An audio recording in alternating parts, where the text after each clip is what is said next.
திமுக தேர்தல் அறிக்கையை விழுப்புரம் வடக்கு மாவட்டத்தில் உள்ள கல்வியாளர்கள், இல்லத்தரசிகள் மனமகிழ்ச்சியுடன் வரவேற்றுள்ளனர். முதலமைச்சரின் காலை சிற்றுண்டி திட்டம் 8ஆம் வகுப்பு வரை நீட்டிக்கப்பட்டுள்ளது வரவேற்கத்தக்கது. மகளிர் உரிமை தொகை 2000 உயர்த்தி தரப்படும். விவசாயிகளுக்கு நவீன மின் மோட்டார்களுடன் இலவச மின்சார திட்டம் தொடரும் என்பன உள்ளிட்ட அனைத்து அறிவிப்புகளும் வரவேற்கத்தக்கது என்றும் விழுப்புரம் மாவட்ட மக்கள் தெரிவித்தனர். மாண்புமிகு முதலமைச்சர் அவர்கள் தேர்தல் அறிக்கையில் முதல் அறிக்கையாக முதலமைச்சரின் காலை உணவு திட்டம் 1ஆம் வகுப்பு முதல் 5ஆம் வகுப்பு வரை உள்ள திட்டத்தை 8ஆம் வகுப்பு வரை விரிவுபடுத்தப்படும் என அறிவித்துள்ளார். இது மிகவும் வரவேற்கத்தக்கது. 2.0 ஆட்சியில் கண்டிப்பாக முதலமைச்சர் இத்திட்டத்தை செயல்படுத்துவார் என்று மக்கள் மத்தியில் நம்பிக்கை உள்ளது. இத்திட்டத்தினால் மாணவருடைய சேர்க்கை அதிகரிக்கவும், இடைநிற்றல் இல்லாமல் இருப்பதற்கும் பெரும் உதவியாக இருக்கும். மகளிர் தொகை 1000 ரூபாய் கொடுத்திருந்தாரு. 1000 ரூபாய் பயனுள்ளாக இருந்தது.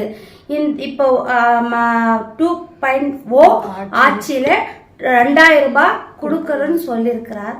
கண்டிப்பாக கொடுப்பாரு, எங்களுக்கு நம்பிக்கை உண்டு. 2.0 ஆட்சியில கண்டிப்பாக இந்த 2000 ரூபாய் கொடுக்கறன்னு சொல்லியிருக்கிறாங்க.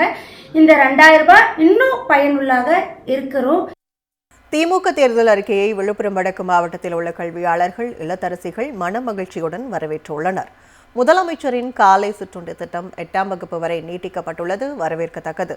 மகளிர் உரிமை தொகை 2000 உயர்த்தி தரப்படும். விவசாயிகளுக்கு நவீன மின் மோட்டார்களுடன் இலவச மின்சார திட்டம் தொடரும் என்பன உள்ளிட்ட அனைத்து அறிவிப்புகளும் வரவேற்கத்தக்கது என்றும் விழுப்புரம் மாவட்ட மக்கள் தெரிவித்தனர்.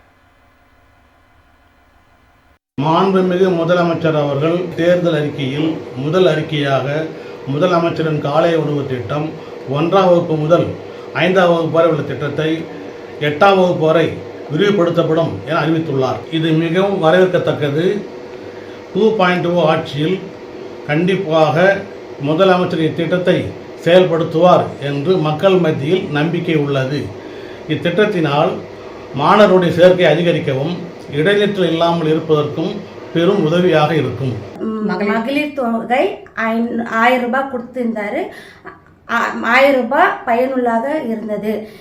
இப்போ 2.0 ஆட்சியில 2000 ரூபாய் கொடுக்கறன்னு சொல்லியிருக்கிறார். கண்டிப்பாக கொடுப்பாரு, எங்களுக்கு நம்பிக்கை உண்டு. 2.0 ஆட்சியில கண்டிப்பாக இந்த 2000 ரூபாய் கொடுக்கறன்னு சொல்லியிருக்கிறாங்க. இந்த 2000 ரூபாய் இன்னும் பயனுள்ளாக இருக்கிறோம்.